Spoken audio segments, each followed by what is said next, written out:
जय हिंद दोस्तों, स्वागत है आपका हमारे यूट्यूब चैनल अर्पित स्मार्ट स्टडी में। आज का ये पॉडकास्ट बहुत ही खास होने वाला है उन बच्चों के लिए जो रेलवे ग्रुप डी की तैयारी कर रहे हैं, खासकर जो भी रेलवे की तैयारी कर रहे हैं, क्योंकि सिलेबस लगभग सेम ही रहता है रेलवे में, चाहे वो ग्रुप डी का हो, चाहे एनटीपीसी का हो, बस स्तर थोड़ा-सा ऊपर-नीचे होता है। तो कैसे है जॉब प्रोफाइल, कैसे काम करते हैं, कैसे जॉइन होते हैं, क्या-क्या प्रोसेस रहता है, इन सभी चीज़ों पर आज हम बात करने वाले हैं। और हमारे साथ हमारे एक बहुत ही दोस्त और मित्र हैं, हमारे छोटे भाई हैं। स्वागत करेंगे अपने यूट्यूब चैनल पर मिस्टर रोहित कुमार वर्मा जी का। स्वागत है। धन्यवाद मुझे बुलाने के लिए। तो हम सीधा बातचीत इनसे स्टार्ट करेंगे कि इन्होंने अपनी तैयारी कब स्टार्ट की और कैसे स्टार्ट की? क्या इनके दिमाग में आया कि हमें अब रेलवे में जाना है या फिर इनके माइंड में और भी कुछ चल रहा था कि हमें अन्य किसी पोस्ट पर जाना है? क्या था आपका? नमस्कार दोस्तों, मेरा नाम है रोहित कुमार वर्मा और मैं रेलवे ग्रुप डी के पद पर कार्यरत हूँ। तो मैंने जब शुरुआत की, मैं इंटर जैसे क्रॉस हुआ, उसके बाद ही मैंने कॉम्पिटिशन की तैयारी स्टार्ट की थी। तो शुरुआत में क्या हुआ था कि जब 2016 के बाद मैंने इंटर क्रॉस किया, 2017 में मैंने स्टार्ट की थी, तो एक सर जी थे, उनके पास हम लोग कोचिंग करने जाते थे। तो वहाँ 1 साल तक हम लोगों ने मतलब 2 लोग थे, हम लोगों ने तैयारी की। उसके बाद क्या हुआ कि फिर हम लोगों ने ऑनलाइन और यूट्यूब से तैयारी करनी, जो कि 2016 या 17 के आसपास ही यूट्यूब में मतलब ऑनलाइन पढ़ाई करने का ट्रेंड चालू ही हुआ था शायद। तो हम लोगों ने उससे तैयारी चालू करना स्टार्ट कर दिया स्टार्टिंग में, स्टार्टिंग ठीक है, में। हाँ, ठीक है। और जैसा कि आपको पता है कि आपने कहीं कोचिंग से की या फिर सेल्फ स्टडी ही किया आपने? क्योंकि यूट्यूब से आप जैसे बता रहे हैं कि हुँ, यूट्यूब से हमने तैयारी स्टार्ट किया और हुँ, एक सर थे, सर हुँ। मतलब वो पर्सनल आपको पढ़ाते थे?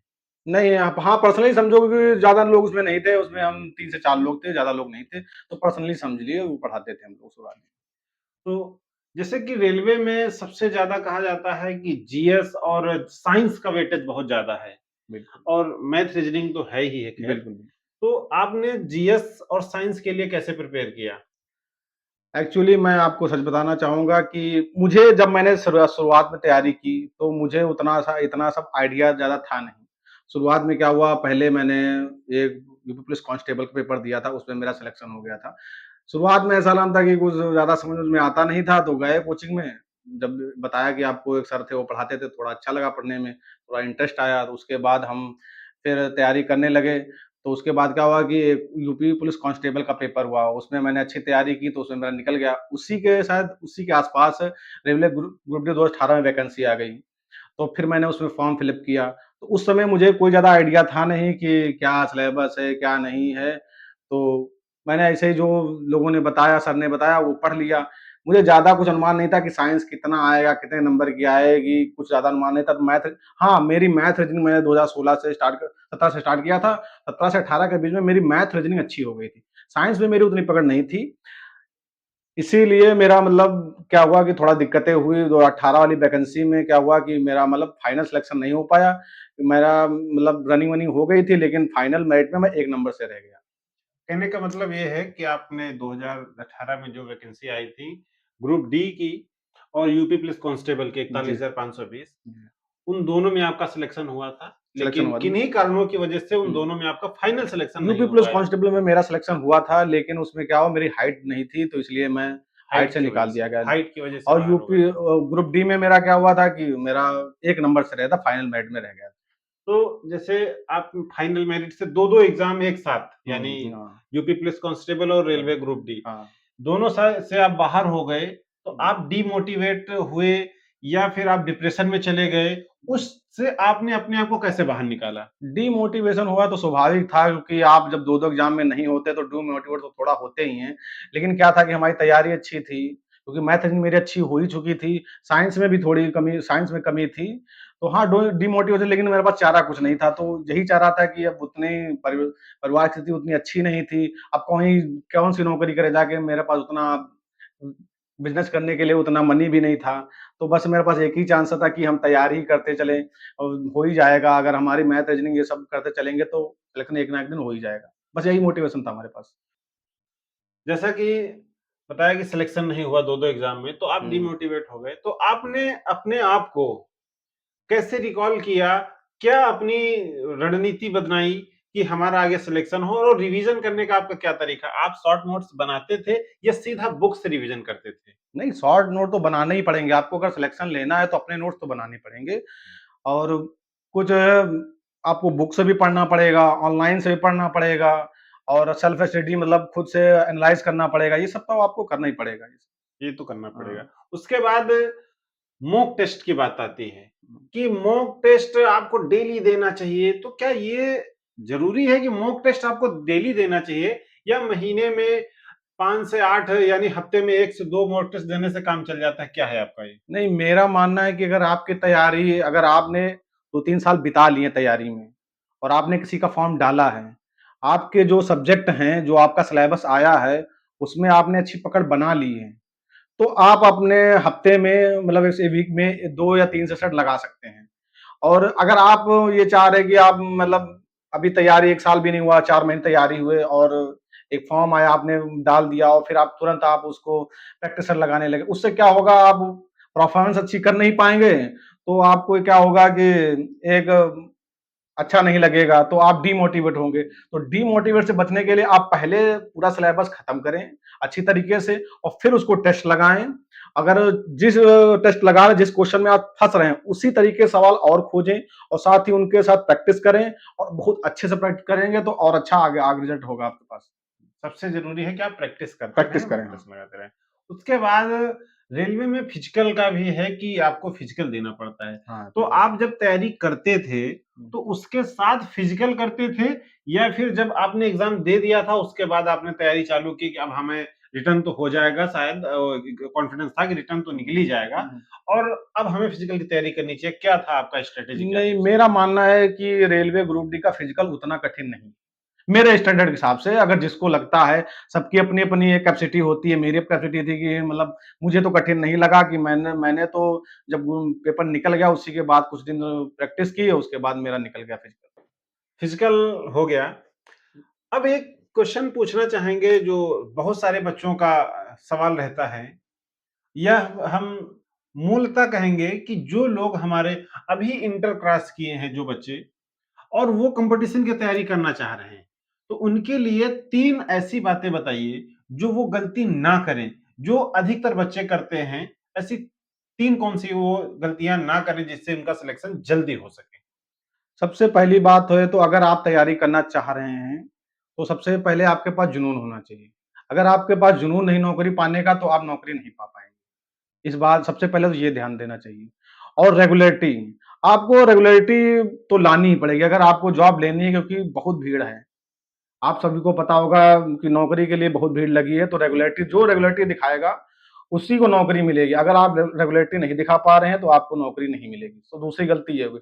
तीसरी गलती ये हो गई कि आपको खुद को मोटिवेट रखना है। अगर आप डिमोटिवेट हो गए, तो आप फिर ट्रैक से बे भटक जाएँगे और ट्रैक से भटके तो फिर आपको सिलेक्शन होना थोड़ा मुश्किल हो जाता है। जैसा कि मैं भटका हूँ, मैं खुद भटका हूँ, तो मुझे पता है कि कितना मतलब मैं मुझे काफ़ी समय लग गया नौकरी पाने में, इसीलिए क्योंकि मेरे पास बहुत और भी कारण हैं। कारण ये भी हैं कि मेरा बैकग्राउंड तो उतना अच्छा नहीं है, कोई बताने वाला नहीं था। तो इसलिए मैं ये कह सकता हूँ कि ज़्यादा ही मैं भटका हुआ था। और अब मुझे पता है कि क्या-क्या करना चाहिए कि आपको रेगुलैरिटी रखना चाहिए। सबसे अच्छी बात है कि और आपको मोटिवेट नेगेटिव थॉट बिल्कुल लाने नहीं हैं। क्योंकि अगर आप रोज़ तैयारी कर रहे हैं, लगातार तैयारी कर रहे हैं, तो आपका एक ना एक दिन सिलेक्शन हो ही जाएगा। इस बात की तो गारंटी है। कहने का मतलब ये है कि अगर पहाड़ पर चढ़ना है तो लगातार चढ़ते रहिए, हुँ, अगर आप थम गए तो वहीं से नीचे आ आ जाएँगे, जाएँगे। ठीक है? तो कहने का मतलब रेगुलर आप बने रहिए। इसके बाद हम बात करेंगे कि आपने नौकरी जॉइन कर ली, आपका सिलेक्शन हो गया, जी। पहला दिन आपका कैसा था नौकरी का? पहला दिन तो मैं शायद दीपावली के 1 दिन पहले शायद जॉइन किया था। तो पहला दिन तो कुछ ख़ास गया गया नहीं था। उसके बाद हाँ, ख़ास थोड़ा बहुत रहा। हुँ। पहले दिन तो मुझे ज़्यादा कुछ काम-वाम था नहीं, तो ऐसे ही रहा था मतलब चलता रहा। दूसरी चीज़ हम पूछेंगे कि आपका रूटीन क्या रहता है? ड्यूटी का रूटीन क्या रहता है? कितने घंटे की ड्यूटी आपकी रहती है? ड्यूटी मैं इस समय गेटमैन हूँ, तो इस समय तो पहले मेरी इससे पहले ड्यूटी थी 12 घंटे की थी, लेकिन अब ड्यूटी रोस्टर चेंज हो चुका है, तो मेरी घंटे इस समय ड्यूटी गेट पे 8 घंटे की है। 8 घंटे की ड्यूटी हो गई है। उसके बाद जैसे मान लिया कई सारे आपके यहाँ विभाग हैं, इंजीनियरिंग विभाग है, हाँ, ट्रैकमैन है, गेटमैन है हाँ। या इस तरीके से। तो जो भी ड्यूटी आपके यहाँ रेलवे के कर्मचारी करते हैं, उनको सेफ्टी क्या-क्या रखनी पड़ती है? क्या-क्या चीज़ें ध्यान में देनी पड़ती है? नहीं, सेफ्टी तो रेलवे तो सेफ्टी के लिए है ही, सेफ्टी न रखो सबसे पहले अपनी सेफ रेलवे कहता है कि सबसे पहले अपनी सेफ्टी रखो, बाद में दूसरे की सेफ्टी मतलब ट्रैक की सेफ्टी रखो। ट्रैक की सेफ्टी मतलब कहने हुँ, का मतलब है अपनी सेफ्टी पहले फर्स्ट पहले, फर्स्ट प्रायोरिटी है कि हाँ, आप अपनी सेफ्टी खुद ही सेफ रहें, ठीक है? हुँ। फिर क्या आपको ऑफ़िस वर्क भी करना पड़ता है कि या केवल ऐसे आपने गेट पे किया, गेट पे गए ड्यूटी 8 घंटे की ड्यूटी कराएँ या फिर उसके बाद आपको ऑफ़िस वग़ैरह में भी कहीं जाना पड़ता है या फिर क्या है नहीं, नहीं, इसका? हमारा वो ऑफ़िस वर्क नहीं है, हमारा केवल गेट का वर्क है, हम गेट पे जाते हैं, 8 घंटे अपनी ड्यूटी करके आ जाते ठीक है। जैसे आपने कहा कि दिन-रात 24 घंटे ड्यूटी चलती हैं, हैं। हाँ, 24 घंटे ठीक है? ड्यूटी चलती है। तो दिन-रात की जो ड्यूटियाँ हैं, हुँ, इसमें क्या चुनौतियाँ आती हैं कि ड्यूटी शिफ्ट चेंज होती है, हुँ। रात में लगती है, दिन में लगती है, तो क्या उसमें कोई समस्या आती है, परेशानी होती है या फिर ठीक सफिशिएंट समय मिल जाता है कि 8 घंटे ड्यूटी किया, आराम से भी समय समय मिल जाता है? ये चुनौती तो है ही क्योंकि रात में ड्यूटी में ज़्यादा चुनौती है क्योंकि आप पूरी रात में जगना आसान थोड़ी ना है और रेलवे ऐसी जॉब है जो बिल्कुल एकाग्रता से करना पड़ता है। आप ऐसा नहीं है कि हाँ, नींद में बिल्कुल सो के सो जाएँ, ऐसा मतलब ये सारी चुनौतियाँ तो हैं ही। अब नींद तो ऐसी चीज़ ही है कि आदमी को आ ही जाती है, लेकिन रेलवे ऐसी विभाग है अगर आप ज़रा से चूके तो उसमें गलतियाँ होने के बहुत सारे चांस है, तो सतर्क रह के करना पड़ता है। और उसके बाद एक चीज़ हम पूछना चाहेंगे जॉब करते-करते हुँ। आप अपनी फैमिली जो भी है उसको कैसे मतलब फैमिली और जॉब दोनों की लाइफ को कैसे मैनेज करते हैं कि मेंटेन रहें? सर मेरी अभी शादी तो हुई नहीं है तो क्या कह सकते हैं कैसे हाँ, मम्मी-पापा हैं, मम्मी-पापा तो यहीं रहते हैं, हम जालंधर में रहते हैं तो जॉब करते हैं, तो यही है कि महीने में 2 बार आ जाना एक बार आना एक ही बार आना अधिकतर होता है तो यही है कि कहने का मतलब ये है कि महीने में 2 महीने में 1 बार आते हैं क्योंकि पोस्टिंग जालंधर में है हुँ, और मम्मी-पापा लखनऊ में रहते लखनऊ हैं। में रहते अच्छा, तो इसलिए ज़्यादा उतना है नहीं, हैं। अपना हुँ, ड्यूटी किया और अकेले ही आप रह रहे हैं नहीं हम और मेरा एक रूम पार्टनर है रूम उसके पर। साथ ठीक है, 2 लोग रहते हैं। 2 ठीक है। और जैसा कि हमें पता क्या है कि रेलवे की नौकरी करना मतलब देश की सेवा करना। बहुत बड़ा स्ट्रक्चर है रेलवे का, चाहे ट्रांसपोर्ट हो, कोई सामान भेजना हो या पैसेंजर गाड़ियाँ हो, सुपरफ़ास्ट एक्सप्रेस में सब कुछ जो चल रहा है वो रेलवे कर्मचारी और उसकी बैकबोन जो हम कहेंगे वो रेलवे ग्रुप डी का कर्मचारी है। क्योंकि सब कुछ लगभग ट्रैक को मेंटेन करना और कैसे क्या कर होना है सब कुछ ग्रुप डी के ऊपर डिपेंड करता है। तो कैसा महसूस होता है आपको? हम कहेंगे कि एक तरफ से कि देश की सेवा करने में आपको कैसा महसूस होता है? मेरा मानना है जो भी सरकारी नौकरी कर रहा है, नहीं भी कर रहा है और ये पॉजिटिव सोच के साथ देश की सेवा कर रहा है, वो सभी देश की सेवा ही कर रहे हैं। एक रेलवे ही नहीं बहुत सारे विभाग हैं, रेलवे हो गया, पुलिस हो गया या कोई भी सरकारी नौकरी कर रहा है, वो सब देश की सेवा कर रहे हैं, लेकिन सही इंटेंशन से कर रहे हैं तभी देश की सेवा हो सकती है। हाँ, ये है कि रेलवे है थोड़ा चुनौतीपूर्ण है, ज़रा-सी गलती हो जाए तो उसमें ज़रा सतर्कता थोड़ी ज़्यादा रखनी पड़ती है। तो ये है कि ठीक है हाँ, देश की कहने सेवा का कर मतलब रहे है हैं, कि लेकिन उतना गुरूर नहीं कि देश की सेवा कर रहे हैं, ठीक है, देश की सेवा हो रही है, ठीक है। मतलब कहने का हाँ, मतलब ये है कि आप जो भी अपना काम कर रहे हैं, ज़िम्मेदारी से कर रहे हैं। हाँ। सबसे ज़िम्मेदारियाँ बड़ी ज़्यादा बात है कि हैं ज़िम्मेदारी से काम करना, क्योंकि अगर ज़िम्मेदारी से आप काम करेंगे तभी देश की सेवा कर पाएँगे। हाँ, वही कहने का मतलब है। बाकी तो देश की सेवा तो हमारे जैसे आदमी पर्सन हैं, सभी देश की सभी लोग जो भी जितने भी सरकारी एक कर्मचारी वो तो कर ही रहे हाँ, हैं, अगर सही सही उससे कर रहे हैं, इंटेंशन से तो कर रहे हैं सब। कोई भी चीज़ जो हमारे हुँ, देश हित में हो, देश की सेवा हुँ, ही मानी जाएगी, चाहे वो कोई सरकारी पर्सन करे या प्राइवेट पर्सन करे, हुँ, जो भी हमारे देश के हित में है, वो हमारी सेवा है ये। तो ऐसा कोई हमारा वो मतलब नहीं था। कहने का मतलब कि जो भी सब है, ठीक है?